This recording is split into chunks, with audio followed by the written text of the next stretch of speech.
ಈ ಬಗ್ಗೆ ಮಾಹಿತಿ ಕೊಡ್ತಾರೆ ನನ್ನ ಸಹೋದ್ಯೋಗಿ ರಂಜಿತ್ ಶಿರಿಯಾರ್. ಈಗ ಪ್ರತಿಭಟನೆ ಆಗ್ತಾ ಇರುವಂತಹ ಸ್ಥಳದಲ್ಲೇ ಜೊತೆಗೆ ಅಲ್ಲಿ ಏನೇನು ಆಗ್ತಾ ಇದೆ ಎಲ್ಲವನ್ನೂ ಕೂಡ ಮಾಹಿತಿಯನ್ನ ಕೊಡ್ತಾರೆ.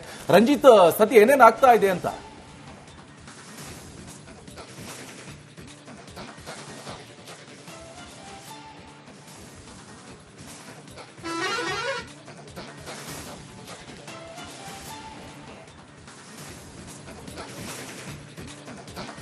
Nikesh Kothari, greater Bengaluru township integrated township ವಿರುದ್ಧದ ಹೋರಾಟ ತೀವ್ರ ಸ್ವರೂಪ ಪಡೆದುಕೊಳ್ತಾ ಇದೆ.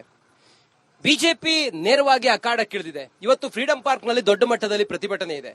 ಪ್ರತಿಭಟನೆಗೆ ಸುಮಾರು 7ರಿಂದ 8 ಬಸ್ಗಳಲ್ಲಿ ಬೈಲಮಂಗಲ ಸೇರಿದಂತೆ ಈ ಇಂಟಿಗ್ರೇಟೆಡ್ ಟೌನ್ಶಿಪ್ ವ್ಯಾಪ್ತಿಯಲ್ಲಿ ಎಲ್ಲೆಲ್ಲಿ ತಮ್ಮ ಜಮೀನನ್ನ ಕಳ್ಕೊತಾ ಇದ್ದಾರೆ ಆ ರೈತರು ಇವತ್ತು ಪ್ರತಿಭಟನೆಗೆ ಬೆಂಗಳೂರಿಗೆ ಬರ್ತಾ ಇದ್ದಾರೆ, ಫ್ರೀಡಂ ಪಾರ್ಕ್ಗೆ. ನೋಡಿ, ಅದಕ್ಕಾಗಿ ಬಸ್ ವ್ಯವಸ್ಥೆ ಮಾಡಲಾಗಿದೆ. ಬಸ್ನ ಒಳಗಡೆ ನಾನಿದ್ದೀನಿ. ಈಗ ಈ ರೈತರೆಲ್ಲ, ರೈತ ಮಹಿಳೆಯರೆಲ್ಲ ಪ್ರತಿಭಟನೆಗೆ ಹೊರಟವರು, ಫ್ರೀಡಂ ಪಾರ್ಕ್ ನ ಪ್ರತಿಭಟನೆಗೆ ಹೊರಟವರು. ಆ ಮೂಲಕ ನಮ್ಮ ಧ್ವನಿಯಾಗಿ ಯಾರೇ ನಮ್ಮ ಜೊತೆಗೆ ಬೆಂಬಲವಾಗಿ ಬಂದ್ರು ಕೂಡ ನಾವು ಅವರಿಗೆ ಬೆಂಬಲವನ್ನ ಕೊಡ್ತೀವಿ ಅಂತೇಳಿ ಹೊರಟಿದ್ದಾರೆ. ಅಮ್ಮ, ತಾವೀಗ ಎಲ್ಲಿಗೆ ಹೊರಟವರಮ್ಮ? ನಾವು ಬೆಂಗಳೂರಿಗೆ ಹೊರಟವರು. ತಾವು ಭೂಮಿ ಕೊಡೋದಕ್ಕೆ ರೆಡಿ ಇಲ್ಲ? ಇಲ್ಲ. ನಿಮ್ ಬೆಂಬಲಕ್ಕೆ ಬಂದಂತ ಯಾರ ಜೊತೆಗೂ ತಾವು ಅವ್ರಿಗೆ ಬೆಂಬಲ ಕೊಡ್ತೀರಿ? ಹೌದು. ತಮ್ಮ ಹೆಸರೇನಮ್ಮ? ಅನಿತಾ. ಎಷ್ಟು ಎಕರೆ ಜಮೀನ್ ತಮ್ದು ಟೌನ್ಶಿಪ್ಗೆ ಹೋಗುತ್ತೆ? ಜಮೀನೇ ಇಲ್ಲ ಸರ್, ಜಮೀನಿಲ್ಲ, ಬಟ್ ನೀವು ಬರ್ತಾ ಇದೀವಿ. ನಿಮ್ದು ಎಷ್ಟು ಎಕರೆ ಇದೆಯಮ್ಮ? ನಮ್ದು 2 ಎಕರೆ. 2 ಎಕರೆ ಇದೆ. 2 ಎಕರೆ ಟೌನ್ಶಿಪ್ ಹೋಗುತ್ತೆ. ಹೌದು. ನೀವು ಅದನ್ನ ಖಂಡಿಸ್ತಿದ್ದೀರಿ? ಹೌದು ಸರ್. ಈಗ ಮೊನ್ನೆ ಎಲ್ಲ ಕೇಸ್ ಎಲ್ಲ ಹಾಕಿದ್ರಲ್ಲಮ್ಮ, ಇದಾದ ನಂತರ ತಮ್ಗೇನಾದ್ರು ಆತಂಕ ಇದೆಯಾ? ಇಲ್ಲ. ಆತಂಕ ಏನಿಲ್ಲ.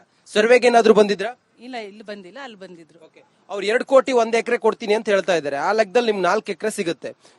ತಮ್ಗೆ ಹಣ ಬೇಡ? ಬೇಡ ನಮ್ಗೆ. ಏನ್ ಬೆಳಿತೀರಮ್ಮ? ನಾವು ಟೊಮೊಟೊ ಹಾಕಿದೀವಿ, ಬಾಳೆ ಇದೆ, ತೆಂಗಿ ಇದೆ, ಅಡಿಕೆ ಇದೆ. ನೀರಾವರಿ ಜಮೀನ್? ನೀರಾವರಿ ಜಮೀನು. ಈಗ ಯಾಕೆ ಇದು ಯಾರ ಹಿತಾಸಕ್ತಿ ಅಮ್ಮ? ಯಾಕೆ ಹಿಂಗ ಆಗ್ತಾ ಇದೆ? ರೈತರ ಜೀವನ ಜೊತೆ, ಬದುಕಿನ ಜೊತೆ ಯಾಕೆ ಚೆಲ್ಲಾಟ ಆಡ್ತಾ ಇದ್ದಾರೆ, ಮತ್ತೆ ಯಾರು ಅಂತ? ನಮ್ಗೆ ಭೂಮಿ ಬೇಕು ಸ್ವಾಮಿ. ನಾವು ಭೂಮಿಗೋಸ್ಕರ ನಾವು ಓಡಾಡ್ತಾ ಇದೀವಿ. ನಮಗ್ ಭೂಮಿ ಬೇಕು. ನಾವ್ ಎಷ್ಟೇ ದುಡ್ಡು ಕೊಟ್ರು ನಾವು ಭೂಮಿ ಕೊಡಲ್ಲ. ನಮ್ಗೆ ಭೂಮಿ ಬೇಕು. ಇನ್ನಷ್ಟು ರೈತರನ್ನ ನಾನು ಮಾತಾಡಿಸೋ ಪ್ರಯತ್ನ ಮಾಡ್ತೀರಿ. ಹೇಳಿ ಸರ್, ತಾವೇನ್ ಹೇಳ್ತೀರಿ ಈ ಹೋರಾಟಕ್ಕೆ? ಇವತ್ತು ತಮ್ಮೆಲ್ಲ ಬೆಂಬಲ ಇದೆ. ಇವತ್ತು ಫ್ರೀಡಂ ಪಾರ್ಕ್ ಅಲ್ಲಿ ಬಹಳ ದೊಡ್ಡ ಮಟ್ಟದಲ್ಲಿ ಒಂದು 5,000ದಿಂದ ಒಂದು 6,000 ಜನ ಸೇರೋ ನಿರೀಕ್ಷೆ. ಯಾವ ಊರಿಂದೆಲ್ಲ ಬಂದಿದ್ದೀರಿ ಸರ್? ಈ ಬೈರ್ಮಂಗಲ, ಬನಗಿರಿ, ಕಂಚಕಾರನಹಳ್ಳಿ, ಕೋಡಿಪಳ್ಯ, ಬೈರ್ಮಂಗಲ, ಕೋಡಹಳ್ಳಿ, ಹೊಸೂರು, ಹಳ್ಳಾಳ್ಸಂದ್ರ ಎಲ್ಲಾ ಗ್ರಾಮದ ಇಲ್ಲಿ ಏನು ಈ ಕಂಚಕಾರನಹಳ್ಳಿ ಪಂಚಾಯತಿ ಮತ್ತೆ ಬೈರ್ಮಂಗಲ ಪಂಚಾಯತಿಗೆ ಎಷ್ಟು ಹಳ್ಳಿಗಳು ಸೇರವೆ ಅಷ್ಟು ಹಳ್ಳಿ ಜನನು ಕೂಡ ಬರ್ತಾ ಇದ್ದಾರೆ. ಯಾವ ಮೂಲೆಯಿಂದ ತಮ್ಮನ್ನೆಲ್ಲ ಕರ್ಕೊಂಡು ಬರ್ತಾ ಇದ್ದಾರೆ? ಈಗ ಎಲ್ಲ ಈಗ ಯಾದಗಿರಿ ಎಲ್ಲಾ ಕಡೆಯಿಂದನೂ ಬರ್ತಾ ಇದ್ದಾರೆ. ನಿಮ್ಗೆಲ್ಲ ಬೆಂಬಲ ಬೇರೆ ಬೇರೆ ಕಡೆ ರೈತರೆಲ್ಲ ಕೊಡ್ತಾ ಇದ್ದಾರೆ. ತಮ್ಗೊಂದು ಧೈರ್ಯ ಬಂದಿದೆಯಾ? ನಮ್ಗೆ ರೈತರದ್ದು ಬೆಂಬಲ ಚೆನ್ನಾಗಿದೆ. ಎಲ್ಲ ಮೈಸೂರು ಆಗಿರ್ಬೋದು, ಮಂಡ್ಯ ಆಗಿರ್ಬೋದು, ಯಾದಗಿರಿ ಆಗಿರ್ಬೋದು, ಥ್ರೂಔಟ್ ಕರ್ನಾಟಕದಲ್ಲಿ ಏನು ಎಲ್ಲ ರಾಜಕೀಯ ಸ್ವರೂಪ ಪಡ್ಕೊಳ್ತಾ ಇದೆಯಾ ಅಣ್ಣ? ಇದು ಹೇಳ್ಬೇಕು ಅಂದ್ರೆ ರಾಜಕೀಯ ಸ್ವರೂಪ ಇರ್ಲಿ, ನಮ್ಗೆ ರೈತರ ಬೆಂಬಲ ಚೆನ್ನಾಗಿ. ಡಿ ಕೆ ಶಿವಕುಮಾರ್ ಮಾಡ್ತಿರೋ ಸರಿ, ಇದು ತಪ್ಪಿದೆಯಾ? ಅವರು ಮಾಡ್ತಾ ಇರೋದು ಸರಿ ಇಲ್ಲ. ಅವ್ರದ್ದೇ ಜಮೀನ್ ಇದೆಯಂತಲ್ಲ, ಲ್ಯಾಂಡ್ ಮಾಫಿಯಾ ಅಂತಲ್ಲ ಸುದ್ದಿ, ವಿಚಾರ ವಿರೋಧ ಇದೆಯಲ್ಲ ಅಣ್ಣ? ಅವ್ರು ಯಾಕೆ ಗೊತ್ತಾ ಇಲ್ಲೇ ಮಾಡ್ಬೇಕು ಅಂತ ನಿರೀಕ್ಷೆ ಇರೋದು. ಇಲ್ಲಿ ಕರನಹಳ್ಳಿ, ಕೊಡಿಯಾಲ್ ಕರನಹಳ್ಳಿ ಇದೆಯಲ್ಲ, ಅಲ್ಲಿ ಒಂದು ಸೈಟ್ ಬಂದವರು 30-40 30-40 ಸೈಟ್ ಬಂದು ಎಷ್ಟು ಲಕ್ಷಕ್ಕೆ ಮಾರ್ತಾ ಇದಾರೆ ಗೊತ್ತಾ? 40 ಲಕ್ಷಕ್ಕೆ ಮಾರ್ತಾ ಇದಾರೆ. ಪರ ಕೆಲವ್ರು ನಾವು ಭೂಮಿ ಕೊಡ್ತೀವಿ ಅಂತೇಳಿ ಹೇಳ್ತಾರಲ್ಲ ನಾವು, ಅದು ಯಾಕಾಗಿ, ಏನಕ್ಕಾಗಿ, ಮತ್ತೆ ಅವ್ರ ವಿಚಾರ ಏನು ಅಂತ? ಅವ್ರು ಕೊಡೋರು 10% ಇಲ್ಲ. ನಾವು ಕೊಡದೇ ಇರೋರು, ವಿರೋಧ ಮಾಡ್ತಾ ಇರೋರು 90% ಇದೀವಿ. ಅವ್ರು ಹೇಳ್ತಾ ಇರೋದೇನೋ ನಾವೇ 80% 90% ಇದೀವಿ ಅಂತ ಹೇಳ್ತಾರೆ. ಅದೆಲ್ಲ ಸುಳ್ಳು. ಫೈನಲ್ ನೋಟಿಫಿಕೇಶನ್ ಆಗಿದೆಯಲ್ಲ, ಅದಕ್ಕೇನ್ ಹೇಳ್ತೀರಿ? ಅವ್ರು ಮಾಡಿರೋದು ನಮಗೆ ಭಾರಿ ಅನ್ಯಾಯ. ಅವ್ರು ಮಾಡ್ತಾ ಇರೋದು ಸರಿ ಇಲ್ಲ. ಅವರು ತಕ್ಷಣ ಇದನ್ನ ಡಿನೋಟಿಫಿಕೇಶನ್ ಮಾಡಬೇಕು, ಕೈ ಬಿಡಬೇಕು. ಕೈ ಬಿಡಲಿಲ್ಲ ಅಂದ್ರೆ ಉಗ್ರ ಹೋರಾಟ. ರೈತರು ವಿರೋಧ ಮಾಡಿಕೊಂಡು ಅಂತ ಗುಂಡೂರಾವ್ ಸರ್ಕಾರನೇ ಉಳಿಲಿಲ್ಲ. ರೈತ ವಿರೋಧಿ ಸರ್ಕಾರ ಗುಂಡೂರಾವ್. ಅವಾಗ 6 ಗುಂಡೂರಾವ್ ಒಳ್ಳೆ ಬೆಲೆ ಕೊಟ್ರೆ ತಮ್ಮ ಜಮೀನ್ ಕೊಡ್ತೀರಾ? ಅವ್ರು ಏನೇ ಬೆಲೆ ಕೊಟ್ರು, ಅವ್ರು ಎಷ್ಟೇ ಕೋಟಿ ಕೊಡ್ತೀನಿ ಅಂದ್ರು ನಾವು ಜಮೀನ್ ಕೊಡೋದಿಲ್ಲ. ನಮ್ಮ ಭೂಮಿ ನಮ್ಮ ಹಕ್ಕು. ಅಣ್ಣ ಇರ್ರಿ, ಅವ್ರು ಬರ್ತಾರೆ, ನೀವು ತಲೆ ಕೆಡಿಸ್ಕೋಬೇಡ್ರಿ. ತಮ್ಮ ಹೆಸರು? ನಮ್ಮ ಹೆಸರು ನಾಗರಾಜ್ ಅಂದ್ಬಿಟ್ಟು. ಎಲ್ಲಿಂದ, ಯಾವ ಊರು ತಮ್ದು? ಎಷ್ಟು ಎಕರೆ ಹೋಗುತ್ತೆ ಟೌನ್ಶಿಪ್? ಟೌನ್ಶಿಪ್ ನಮ್ದು ಒಂದು 3 ಎಕರೆ ಹೋಗಿದೆ.